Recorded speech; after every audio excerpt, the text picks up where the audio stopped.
Before today's video, don't forget to subscribe so you don't miss out on the latest videos. If you want to see a case or topic covered by Paranormally Listed, then go to criminallylisted.com and fill out the questionnaire under the Suggest a Case tab. Number 3, 1911 Graf Stift 28/32 PS. The case can be made that World War I came about because of a sandwich. That's at least how one story goes. On June 28, 1914 in Sarajevo, a few Serbian men got into their heads that they needed to assassinate the heir to the Austro-Hungarian Empire, Archduke Franz Ferdinand. As Ferdinand drove through the town in an ornate, open-top limousine, one of the men threw a hand grenade at the car, but it bounced off the side and rolled into the street. It exploded, but didn't kill the Archduke, who was driven away at a high speed. While the man who tossed the grenade was captured, the other conspirators were not, and they dispersed into the crowd. Meanwhile, the Archduke was taken to the town hall unscathed, but showing great concern for those in the path of the explosion. Elsewhere in the city, one of the conspirators had a rumble in his tummy, so he headed to Schiller's Deli and lined up to buy a sandwich. As the man, Gavrilo Princip, stood in line, pondering his choice of condiments, the Archduke ordered his men to drive him back to where the grenade had gone off so he could see if he could help with the injured. But the driver got lost and frantically turned down side streets and heavily crowded boulevards, hoping to find his way back to the spot of the explosion. Imagine Gravrillo's surprise when he saw the big carriage-style limo stuck in the busy traffic outside the deli. As the driver tried to back the car up, it somehow stalled. And there was the Archduke and his wife sitting in the back, unprotected. Abandoning his lunch order, Gravrillo took a Browning handgun from his jacket, stepped into the street, and fired 2 bullets that killed both Archduke Franz Ferdinand and his wife, thereby essentially kicking off the First World War 5 weeks later. Sure, the sandwich shell may be a bit apocryphal, but it's a fun story. And so was our story about how Franz Ferdinand may have actually been the victim of a cursed diamond. Check out our video, 3 Cursed Families, for that one. But could it be possible that the Habsburg curse trickled down into the fancy limousine Ferdinand was riding in on the day he was murdered? Because after the assassination, the bright red limo he was in apparently went on to have a very strange and tragic history. After Ferdinand was killed, the car, a Graf Stift double phantom, went back to the person who lent it to the Archduke, a man named Count Franz von Harek of the Austrian army. But that all changed when war broke out, according to the book Stranger Than Science by Frank Edwards. Count Franz's house was raided, and, as a spoil of war, his car was taken by his captors. While driving one day, the car's new owner, an army captain, plowed into 2 Croatian peasants, killing them and sending him down an embankment where he slammed into a tree. The captain was killed in the crash. Seatbelts weren't a thing back then, but the car was still in drivable condition. A Yugoslavian state official had the car fixed up and appropriated it as his own personal vehicle. It wasn't long before another crash threw the official out of the limo, causing his arm to slice clean off. As he recovered in the hospital, the official ordered the car to be destroyed, believing that it might be cursed. One of his physicians, Dr. Serkis, overheard the claim and laughed. The good doctor didn't believe in curses, so he offered the official a pittance for the vehicle, and took possession a short while after. Things seemed fine for a few weeks until a passerby drove upon a scene that the car flipped over in the road and the doctor flattened underneath it. But the thing with the Graf Stift limo, you see, is that it was built like a tank. The doctor's widow sold it to a local jeweler who had it repaired right before he died by suicide. The next owner, another doctor, who suddenly lost his patient roster after taking possession of it. He gave the car to a Swiss race car driver who drove it over a retaining wall and died in the process. Then came the local farmer who thought he could use the now beat-up junker to haul grain. But he lost control of the car on the way to the market and also died in a crash. A mechanic named Turbo Hirschfield took the wreckage off the hands of the farmer's family and restored the car to proper working order. It looked so nice and new, he decided to drive himself and some guests to a local wedding. You can probably see where this is going. Hirschfield and 4 guests died in a crash. In all, the car supposedly claimed the lives of 16 people after its part in the start of the war to end all wars. It was eventually put on display at a museum in Austria, where curator Karl Brunner is said to have been highly protective of the car, not allowing anyone to even touch it. When the Allies bombed Austria during World War II, the museum was decimated and Brunner was killed. But the limo survived. Apparently, it still has some work to do and some curses to hand out, perhaps. So if you ever find yourself at the Austrian Museum of Military History, do not try to cross the velvet rope and definitely don't climb inside. Number 2, 1964 Dodge 330. Carol Beverwick's car was haunted. She was certain of it. Each night she would park her 1981 Dodge Aries in her garage in Indiana and lock the car's doors by pushing each lock knob down. Then, each morning, she would come out to find the car unlocked. This happened night after night, until she summoned the courage to see for herself what was happening. One night in 1999, Carol locked the car's doors and waited in the garage. After a little while, she was startled when all the locks all clicked open at the same time. Terrified and not knowing what to do, she asked a call-in radio show about the demon in her vehicle. "Have you tried replacing the fuse?" the host asked. So it turned out that Carol Beverwick's Dodge wasn't haunted after all. But there's a Dodge in Maine that just might be, and it has the body count to prove it. The cursed car in question is a 1964 Dodge 330 LE, and according to its owner, Wendy Allen, it's been the subject of scorn and speculation for years in her town of Old Orchard Beach. According to Allen, the car was purchased new by the OOB Police Department back in '64 and painted up to become a police cruiser, complete with flashing cherries on the top. Given that Old Orchard Beach was, and still is, a very small seaside town, relying mainly on tourist dollars, the car was also pressed into service by the local fire department. For 2 decades, the old Dodge acted as a first responder transport, an ambulance, and even a hearse as the need arose. Dozens of firefighters and police officers rode in the car at one time or another. And that continued into the 80s, 2 decades after it came off the production line.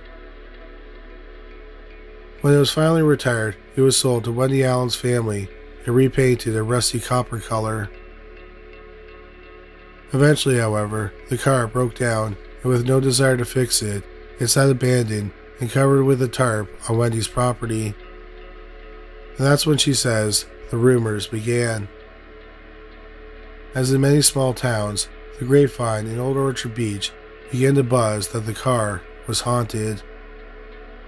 The town gossip pointed to the supposed 1964 suicide of a local cop in the car as the first instance of something unholy under the hood. As the legend of the car grew, so did the looky-loos.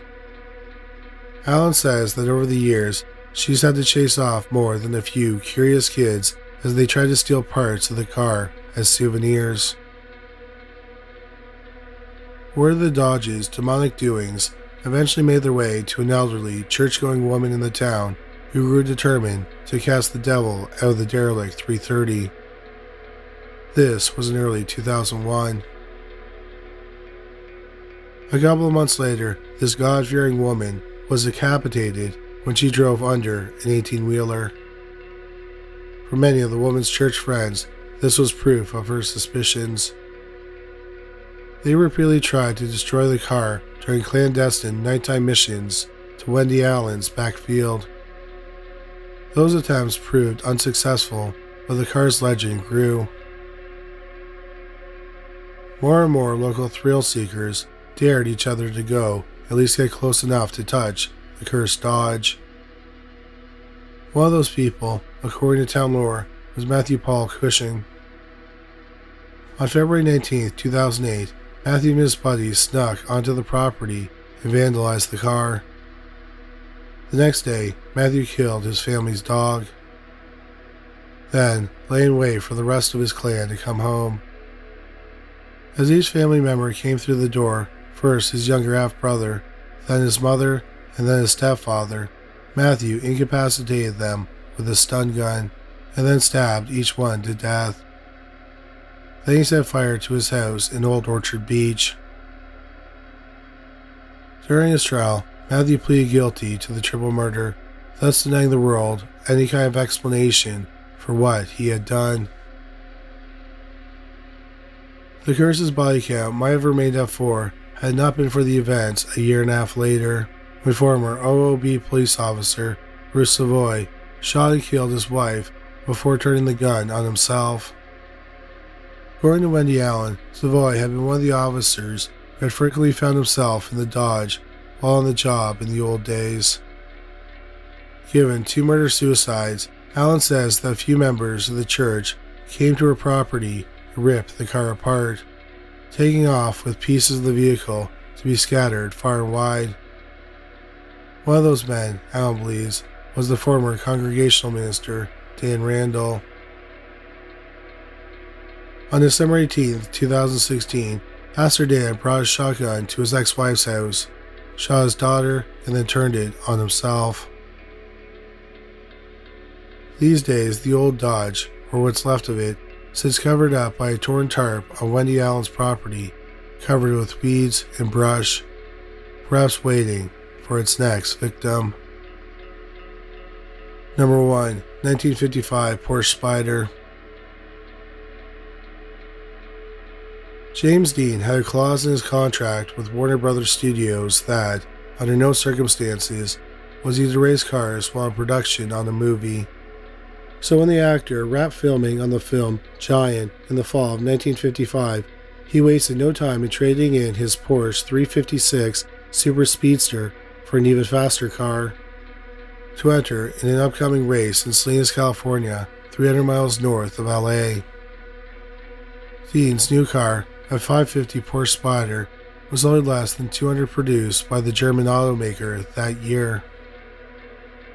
Upon seeing his new car for the first time, Dean's friend and fellow actor, Alec Guinness, supposedly told James, "If you get into that car, you will be dead by this time next week." Undaunted by Obi-Wan's prediction, Dean had Los Angeles artists paint racing stripes down the side, as well as the name Little Bastard, a nickname given him by Jack Warner that went with Dean's Hollywood reputation as being difficult to work with. And that character trait became evident on the morning of September 30th, 1955, when Dean and a few friends set out to bring the car to the racetrack in Salinas. Those friends begged him to tow the car to the track. Dean stubbornly insisted on driving it himself. A speeding ticket soon followed, perhaps another unheeded omen about what was to come. After a late day stop for Cokes and gas in Chalome, Dean was eager to get back behind the wheel. Porsche mechanic Wolf Weatherreich climbed into the Spyder with him, and the two took off down California's Highway 466 as the sun sank towards the horizon. It was that low sun, some experts claim, that led a 22-year-old college student named Dawn Turnipseed to not see Dean's slow-riding Spyder as he veered across the highway onto Route 41. Dean plowed his new Spyder into the driver's side of the Ford sedan at upwards of 85 miles per hour. Hollywood stunt driver Bill Hickman was following Dean in a station wagon when the crash occurred. All I remember is an explosion and a great cloud of smoke and dust, Hickman said in 1973. When I first got to him, his forehead was caved in, and so was his chest. Wolf Ritherreich suffered minor injuries, but Dean's death at the age of 24 sent shockwaves through Hollywood. Though he had only been acting for a few years, at the time of his death, Dean was already being heralded as the next Marlon Brando. One Hollywood columnist said the impact of his death on Tinseltown rivaled only that of the sudden passing of matinee idol Rudolph Valentino some 30 years earlier. Dean's death instantly elevated him to legend status, a place he still holds today, alongside the likes of Marilyn Monroe and Elvis Presley. As such, it's not surprising that anything connected with James Dean's life or death also holds the status of being legendary. That includes the car in which he was killed. Dean's aluminum body Spyder, though ripped apart like tinfoil in the crash, still had some highly valued and very valuable car parts inside of it. A few months after the crash, the wreckage from the car was purchased for $1,000 from a junkyard by Dr. William Erschrich, a Beverly Hills surgeon and part-time road racer. Erschrich extracted the motor, had some repairs done, and put it into his own race car. He then sold the Spyder's rear tires to another driver out of New York. He gave the transmission and suspension to his friend, a fellow doctor, Troy McHenry, who was also on the amateur racing circuit. On Sunday, October 21, 1956, Drs. Erschrich and McHenry hit their accelerators for a race in Sonoma, California. On the fourth lap, Erschrich hit the gravel and flipped his car, which hit a tree. Thankfully, he was okay. But just one lap later, McHenry lost control of his Porsche and crashed into a hail bay, which killed him instantly. 2 days later, those two rear tires blew simultaneously, sending the New York race car driver into a ditch with life-threatening injuries. Perhaps the connection between Dean and death was a little too close for Erschrich. Though he told reporters at the time he was not a superstitious person, he wasted no time in selling the remainder of the Spyder's wreckage to noted Hollywood car customizer George Barris. Barris, who would go on to create the 1960s Batmobile, the Dukes of Hazzard's General Lee, and Kit from Knight Rider, had planned to rebuild Dean's Spyder as a show car. There was something strange about that particular car, Barris wrote in his 1974 autobiography, Cars of the Stars. A feeling, bad vibrations, an aura. Things got off to an ominous start, he says, as the mechanic had both of his legs crushed while trying to offload the wreckage in his shop. Discovering the car was far beyond his reconstructive abilities, Barris loaned the wreckage to various safety organizations so it could be displayed as a cautionary tale about speeding.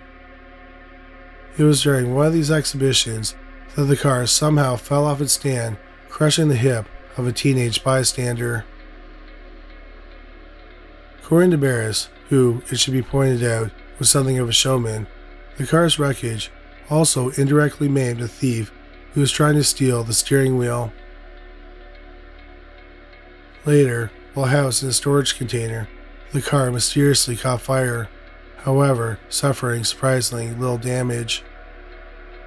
Barris went on to write, quote, "Everything that car touched has turned to tragedy," unquote. Thankfully, however, the car didn't have a long reign of terror. In 1960, while being transported by train to Los Angeles, James Dean's Porsche Spyder mysteriously vanished from its boxcar. It remains missing to this day.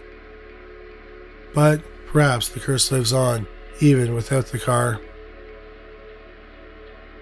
In 1981, mechanic Wolf Rutherreich, who was riding with Dean when he died, was himself killed in a car crash in Germany. This was 5 years after he went mad and stabbed his wife, who survived the attack. Thank you so much for watching this video. We hope you found it interesting. If you did find it interesting, please make sure you subscribe. We'll have a new video about the paranormal every week. If you just discovered this channel, please make sure you check out our other channel, Criminally Listed. We have over 325 videos featuring bizarre but true crime stories. You can find it at youtube.com/criminallylisted. We also have a podcast about cold cases that were eventually solved called Criminally Listed Presents Into the Killing. You can find it on Stitcher, Spotify, Amazon Music, and anywhere you find great podcasts. But that's all for today. Thanks again for watching.